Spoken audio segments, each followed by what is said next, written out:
one I'll tell in a couple days. But all right, so here's what I'm going to do today. Today's going to be really this talk's not really a talk. It's more of stories about guys, and I'm going to kind of walk you through these stories, and then when I give you my book, you can read through and kind of see some of this. But my goal today is that you will be challenged and inspired to share your faith when you go back this fall. When I pledged Sigma Chi in the fall of '86 at Arkansas, I was a believer, but I was timid. And Darren Stelsing and I pledged Sigma Chi together. He was one of my good high school buddies. And at the end of the semester, I had done nothing but just give my testimony to my pledge class one night at one of our meetings. And I remember going home and realizing, okay, the Campus Crusade guys came over and they spoke to our pledge class. I didn't even let them really know that I was a believer.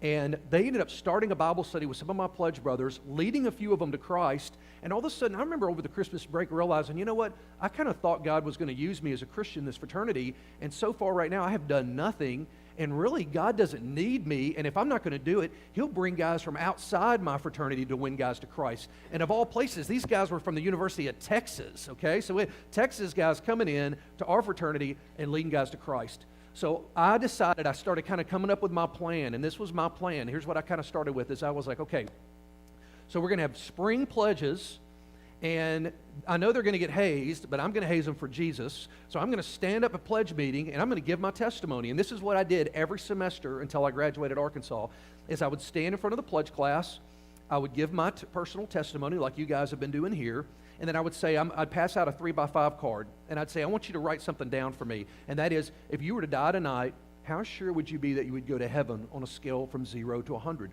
100% meaning, man, I'm confident. You just let me know. Write that down. And then I'm going to ask you another question. If you would have stood before God and He was to ask you, why should I let you into my kingdom? What would you say? Write that down, and I want to take the cards back up. And when you meet with me one-on-one, which you will, because they had to get my signature, I want to talk to you about what you wrote down, okay? And what I began to do is just start sharing my faith with every pledge. Now, if I didn't think I was going to be able to meet with all of them, we would usually have about 45 pledges in the fall and about 15 to 20 in the spring. I would categorize the 3x5 cards based on how unsure they were. And then I would just meet with them in my room. And by the way, we lived in the fraternity house. When I pledged, we pledged for over 6 months. I was in the first room on the left when you walked upstairs, and I thought that was so convenient, but I didn't realize that was really convenient for drunk guys late at night, so it was not good. But that's the life I lived. That's where we were, so all the pledges were in the house, so I could just go by their rooms and visit with them. So another thing that I began to start doing every semester too is as I began to start discipling some guys, because I started a pledge Bible study that spring, is challenging guys to pray for the house. And from then on, every semester, to start out the semester, we would do what is called a Jericho walk, and prayer walk, and I don't even know where I heard about this, but what we would do is we would time our alarm clocks and meet at like 6 in the morning out in front of the frat house so nobody would see us, and we'd walk around the house and just pray by twos all the way around the frat house that God would save men, that He would change their lives. My fraternity was really wild. So I was asking for a miracle, that God would change hearts. So we would go around the house once. Every morning on the 7th day, we'd walk around the house 7 times, because that's what Joshua and those guys did to Jericho. And we would just give the house to the Lord and trust the Lord to bring guys to Himself. So let me start showing you pictures here, and we'll start showing you kind of what the Lord began to start doing. So this is the Sigma Chi house at Arkansas, and you guys got it back there?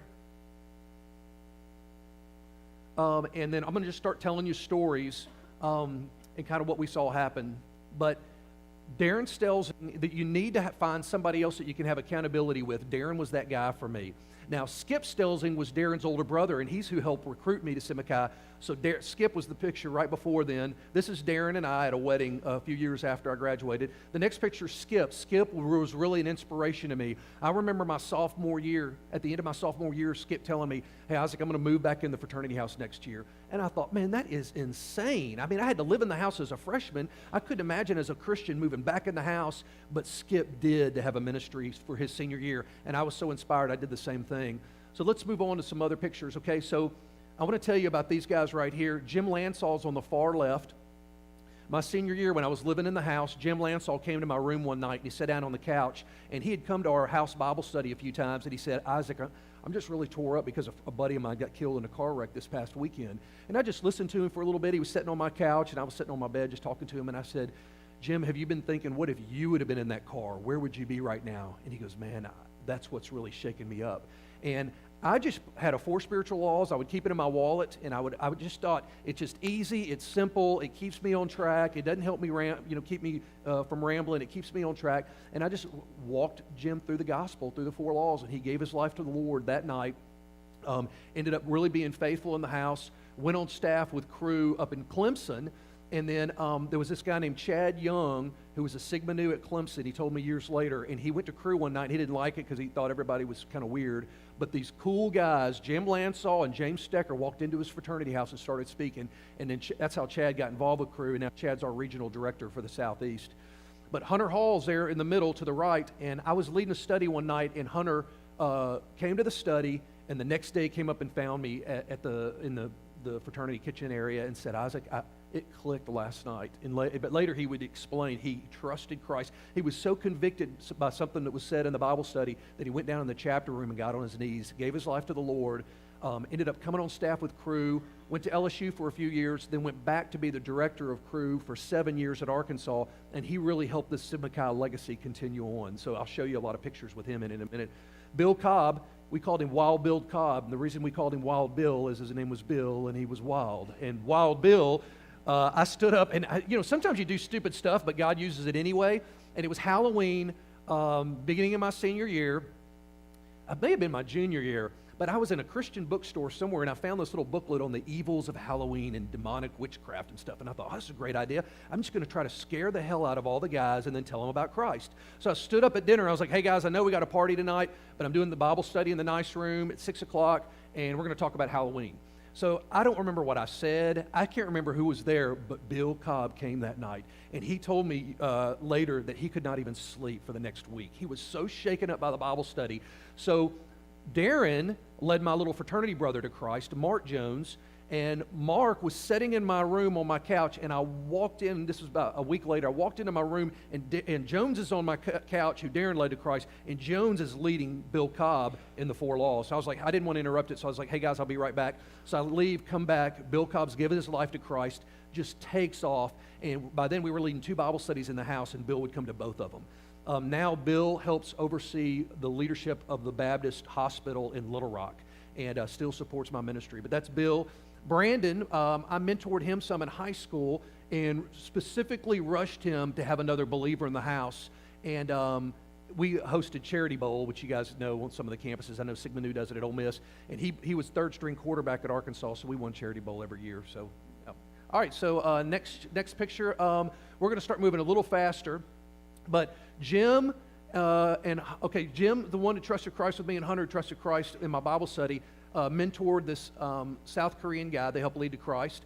Martin Henry and I are sitting there with a turkey that we killed. That was the first time I shared my faith hunting, and I realized hunting is such a great way to share your faith with guys because they're stuck with you for 2 or 3 hours. And I've shared my faith thousands of times in the woods since then. Bill Cobb has a really awesome fish place, and we used to get together once a year, and he'd take me fishing, and we would catch 200 or 300 bass in an afternoon because this place was so good. That's the perks of discipleship. All right, let's look at the next picture here. Brandon ended up getting married to a girl, and I performed the wedding. It was in a castle in Edinburgh, Scotland, and that's the castle in the background there. Over the years, I've performed 33 weddings, and I'll be doing my 34th one this summer, but the only non-Ole Miss weddings I've done, I think, were Brandon's and my sister's wedding. I did hers. But it's just been fun to see these guys over the years and see what they've done, walking with the Lord. Jay's a doctor. Gosh, I'm going blank. I'm going to start going blank more because a lot of these guys are down the chain. But let's look at the next picture. Okay, Hunter discipled these 3 guys right here, and Todd on the far left became pledge trainer, and Jay became president. And that was one of the first times that we began to see believers in our fraternity have offices, because our fraternity was really wild. So that was huge. But he discipled those 2 and Gene. And all right, so let's keep on moving. Hunter led Nate to Christ. Okay, let's move to the next one. Nate discipled a guy named Hunter discipled a guy named Stephen and Nate, and Stephen led Hunter Benson to Christ. The picture on the middle. He went on staff with Cru and worked with Greeks at MIT.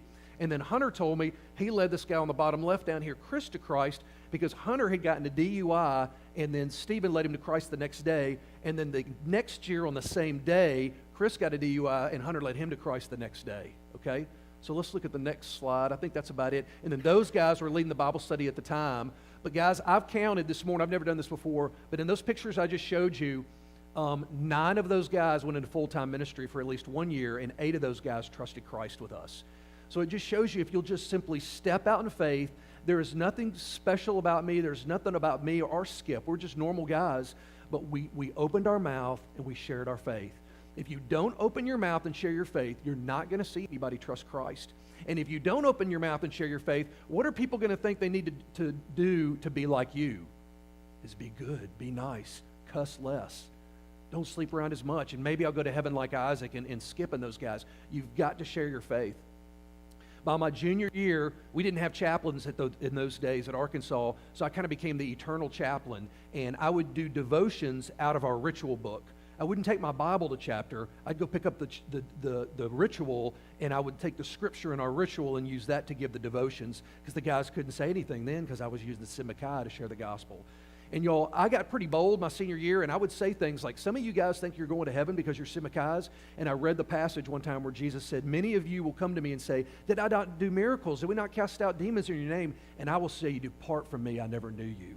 So I was pretty radical, and so I want you to know that I wasn't being passive, but at the same time I was being radical because I wanted my brothers to know Christ. I wanted them to have eternal life. And I was so captivated by my pledge brothers that my senior year in November, I was sitting with a Simachai that was on staff, and I remember going, man, this is what I need to do full time.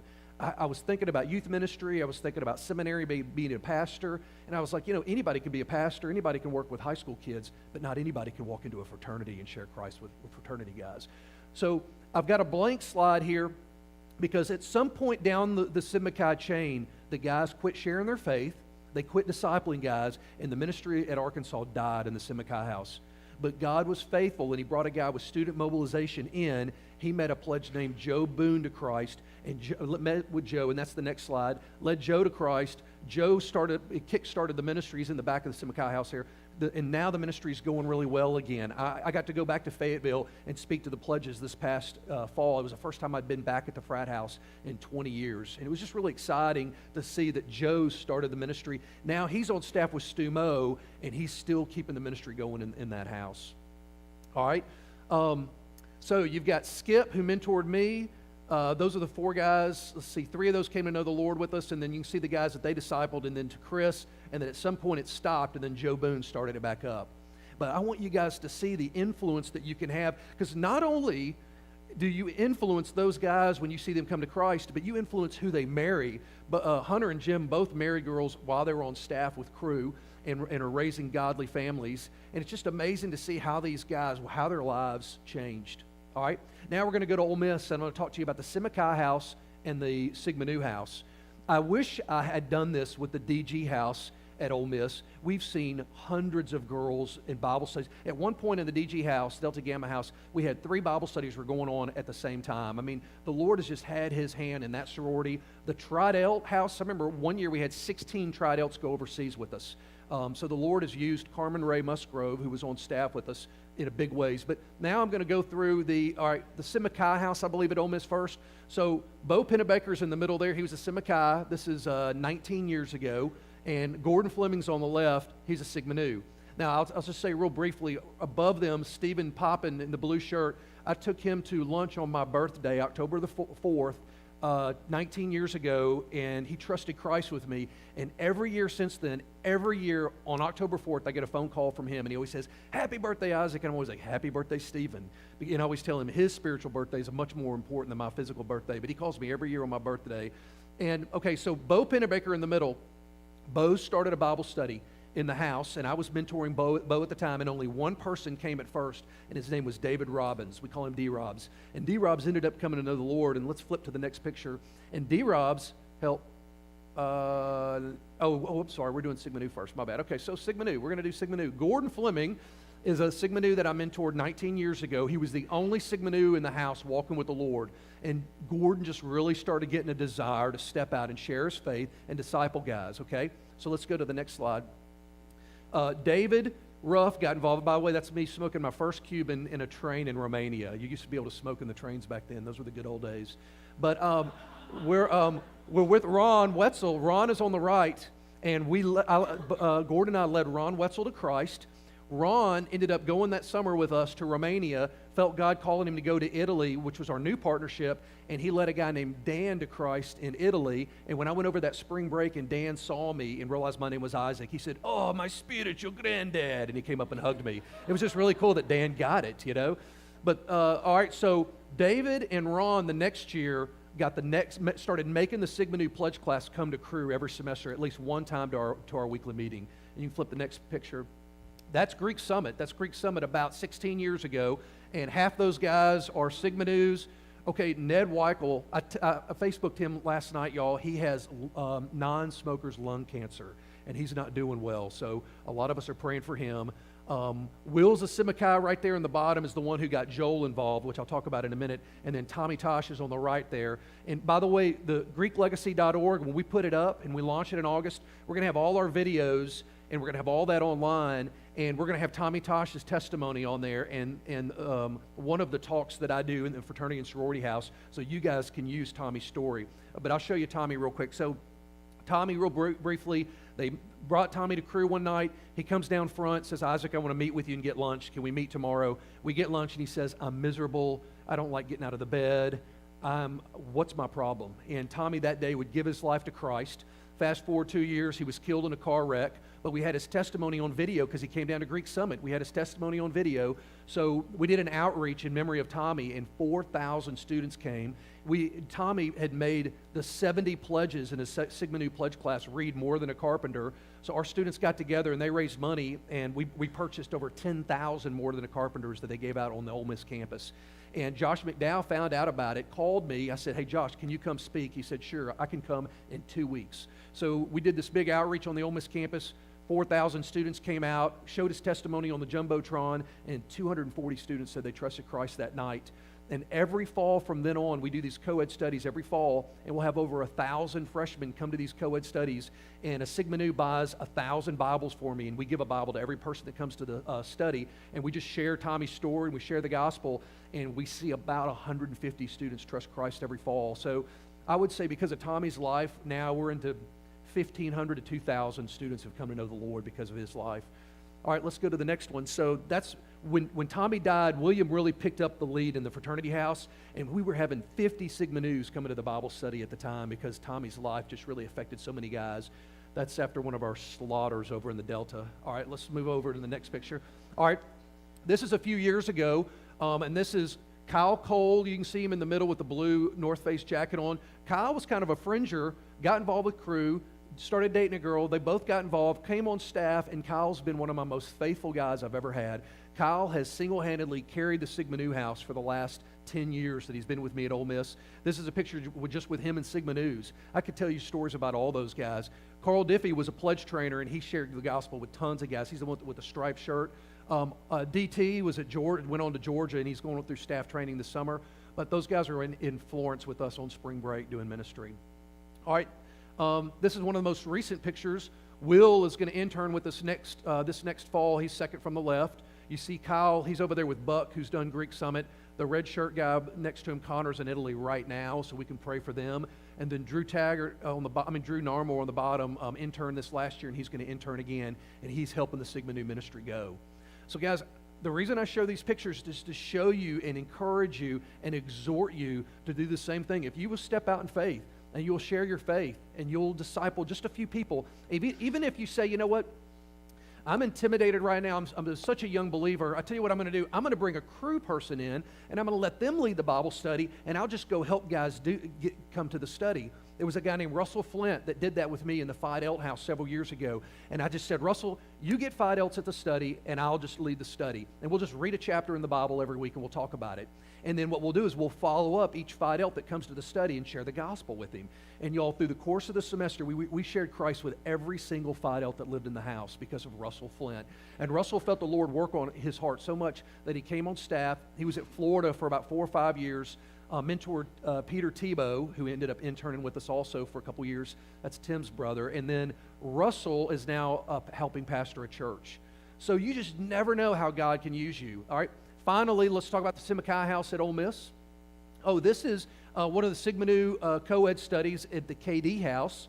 At times, the KDs have so highly suggested it that all the girls are there, and we'll have 250 at our co-ed study. That's the KD House. And then the next picture, I believe, is this past fall at the Delta Gamma House. So those are the boxes of Bibles. Those are the leaders over there introducing themselves, and they're the ones who help follow up the people who trust Christ because of Tommy's story. So, all right, let's move on to the Simikai House, I believe. So, there's the Sigma Nus. I think I counted, we've seen 5 of those Sigma Nus trust Christ over the years. At least 8 of them have given at least 1 year of their life to ministry, and then thousands have come to know the Lord under Tommy. I don't know how many, but a lot. All right, let's move to the Simikai House. All right, so Bo Pennebecker, who had the red T-shirt on a while ago, is the one who led a Bible study, and only one guy came to it. His name was D-Robs. But D-Robs would give his life to the Lord, eventually come on staff. He was our regional director for several years, and now he's heading up a ministry under Cru at New York City. God used him in tremendous ways, and I want to give a shout out to those of you who are thinking about being officers, because the leadership at Ole Miss knew D-Robs was so gifted. They met with him. He's the guy in the far right up there on the top right, and challenged him to run and be the ASB president, but he turned it down to be a pledge trainer because he felt a pledge trainer would have more impact than ASB president. And then he impacted the next guy that would be pledge trainer, Scott. But Clint McCullough was sitting in a frat room one day with Kevin Shoemaker on the far bottom right there when I was doing his wedding, and Shoemaker was so wild, Clint just said one thing to him one time, y'all. All he said was something like, "Kevin, when are you going to step up?" It was something like that. It was just something so simple. Kevin was so convicted, he gave his life to Christ through Clint asking him that simple question. Jody Smeltzer started dating a girl that was involved with Cru, and she said, "The only way I'm going to date you is if you go meet with Isaac." So Jody started meeting with me, and he gave his life to Christ, and now he's a pastor. And then Shoemaker led the ministry with Cru at Mississippi State for 6 or 7 years, and he left staff with Cru last year and started a ministry in Starkville. But, all right, so let's move on and see the impact of these guys. So Scott Marshall, who's in the back of the left, this is later on with him and these guys. He mentored these guys, and D-Rob so discipled him, who discipled these guys. All right, next picture.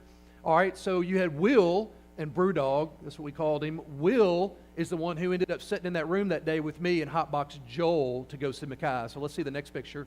So there you go. There's Joel and Jeremy, all right? And Joel and Jeremy really helped lead the ministry of the Simikai House. This is at Ole Miss. And at the time, we had this guy named Wesley. We were doing a Bible study in his room, and he had a roommate named Bentley, and Bentley would never come to the Bible study, so he was never